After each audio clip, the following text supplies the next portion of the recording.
Welcome back to Bazaar Morning Call. This morning, the SGX Nifty is indicating the start will be well in the green. We are welcomed this morning by positive global cues as well. Let's see which way it goes. Our research team is here, though, to give you the list of top 10 stocks as we kickstart trade today. So let's welcome all of them. Hi, guys. Good morning. Anuj, first to you. Given that it looks like a positive setup, how would you approach it? What are the stocks that are on your radar? Yes, so a couple of stocks. The first stock I'm watching out for is Avenue Supermarts. I've just studying the stock yesterday, and if you draw a trend line, if the stock has to bottom out, this is the place. And yesterday there was quite a bit of accumulation and delivery buying, so I'll keep an eye on DMart whether it's corrected quite a bit since its numbers about 20-25%. Anecdotally, that's how much it gives you. And the other one is Axis Bank. It's now lower than the day in which the result was announced, the previous day's level. You had that 8% rally, remember?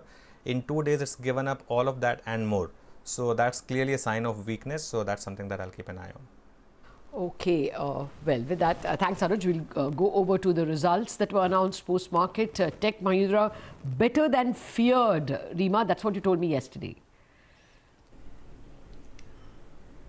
Yes, absolutely. So I would go with green for Tech Mahindra because the consensus expectations were quite weak, and compared to that, the company's delivered a performance better than that. So there was a revenue decline of 6.5%, but estimates were for an 8% fall. We were working with a margin decline. Compared to that, the company managed to maintain their margin, and that coupled with higher other income resulted in a solid profit beat. So profits went up by 21%. So it was a beat in terms of revenues, margins, as well as profitability, and brokerages like JP Morgan and CLSA have upped the target price in Tech Mahindra post these numbers. Okay, Tech Mahindra, the target prices have been up. Let's see how that stock moves. But yesterday the stock of the second half was Kotak Mahindra Bank. Abhishek attended the con call. Abhishek, they will give moratorium to only those accounts where underlying business has strength. If not, they'll take it as NPA upfront. They are sitting on a mark-to-market treasury gains of about 3,000 crores on the whole, of which they could have booked around 1,000 crore in this quarter, but they didn't do that. And there has been some noise about one-time restructuring. They say that it will be a pain for both bank and the customers, and banks will have to make provisions upfront when they classify an account as restructured from the standard category. Brokerages largely remain neutral on the bank given the fact that valuations are high, and their target price ranges between 1,300 to 1,400 per share. Back to you. Okay, thank you very much for that comprehensive view, Abhishek. That's the important point. Everyone's clamoring for restructuring, one-time loan restructuring, starting from Deepak Parekh, but the Reserve Bank will clearly hand it down with an order that there should be upfront provisioning. So, the benefits of restructuring, while it will go to the borrower, may not necessarily go to banks. They have to provide for more. But clearly, let's get a lot of green on the screen by inviting Manisha Gupta. Manisha, gold, there's no stopping it. Oh, well, yes, $1,970 per ounce. So we are actually, touching that $2,000 per mark there. And it has to do with the currency decline, the US dollar index at a 2-year low. The negative correlation to the real interest rates, and the dollar really seems to be working for gold right now. And then there is trillions of dollars of COVID-19 stimulus. And then on top of that, the markets also have started looking at the demand and supply fundamentals now. The low investments, the capital spend, the limited mine supply, all of that really seems to be supporting gold. So this is one place to keep an eye on.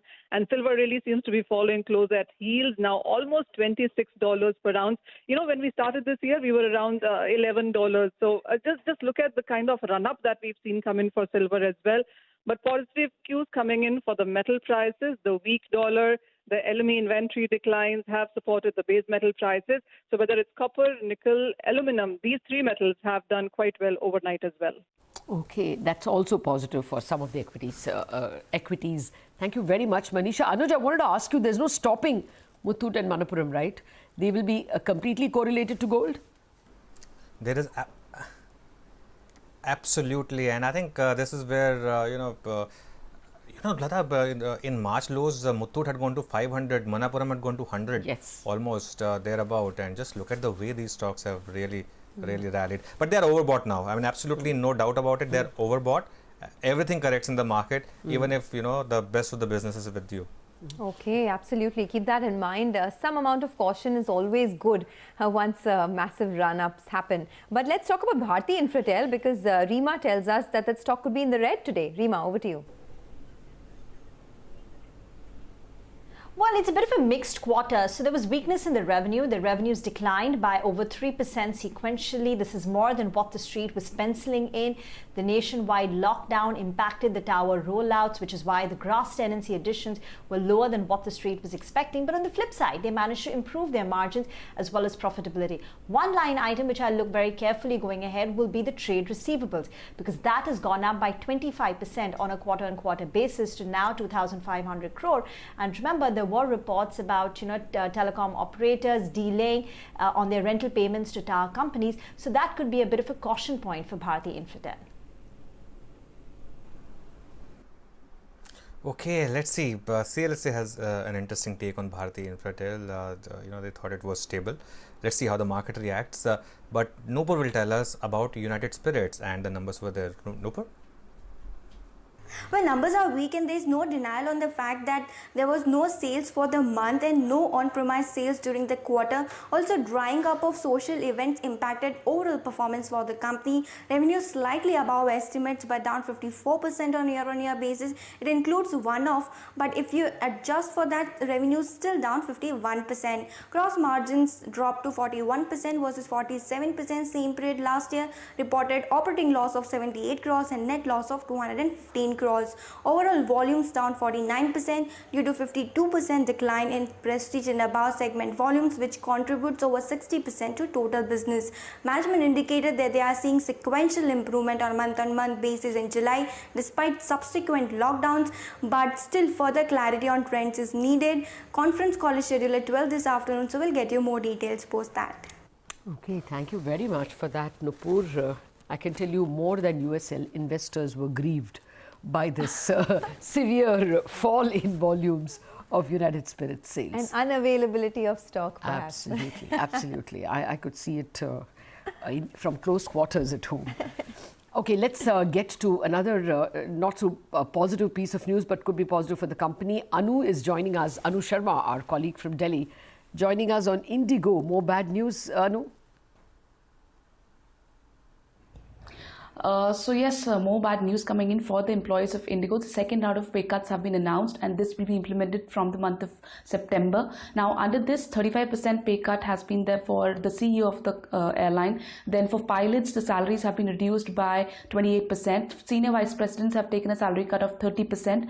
Associate vice presidents, 15%, and vice presidents, 25%. So this is the range of pay cuts that have been announced. And remember, last week, Indigo had announced that it will lay off 10% of its workforce, and this was a huge development given the fact that Indigo is considered as the airline which has the healthiest balance sheet in terms of the financial health, etc. So given the fact that the restrictions in terms of capacity at 45% and fare cap and also international airline operations continue to be restricted, fare cap and capacity in terms of domestic aviation continue to be restricted until November. So the revenue situation of the airline might be in a tight spot, might be delicate, and Indigo has indicated that these steps were implemented due to the decline in revenues. So we'll have to wait and watch out for any more steps that the airline may take to sort of protect its revenue situation. For now, back to you. Thanks a lot for that, Anu. But yeah, I guess investors will be somewhat relieved. Sonia, on another issue, Escorts, they had a conference call after the numbers. The numbers were good in the sense the agriculture business was very good, and even in the conference call, the takeaways were positive, so the street may like that. They expect the domestic tractor industry to post a single-digit growth in FY21, which implies a 10% growth for the remainder of FY21, which is not bad given the situation. They say growth in tractors is widespread across states. In fact, in June, industry sales were up 22%, and the southern region saw 50% growth for the industry in the month of June.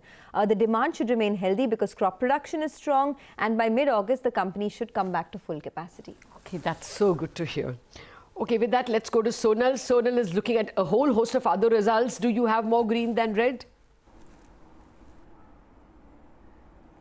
Actually, I have just one green, Lata. Let me start with that actually. Pfizer, where the revenues declined by 5% because the company divested in some of its brands, but good operational performance. Margins were at 36% versus 30% on a YY basis. Even profits went up by 10%. But now I have all the bad results. Let me start with Maha Seamless. Very weak set of numbers. Revenues were down 39%, margins at 17% versus 24%, and the losses in fact have expanded. Losses were at 200 crores versus 96 crores. Nippon Life AMC, well, revenues declined on a sequential as well as on a YY basis. Profits were higher, but they were that was because of a one-time other income that came in at 103 crores versus a loss last year. So that is what boosted profits this time around. BEL, another very weak set of numbers. Revenues were down 21%, profits down 75%. Margins also were down 800 basis points.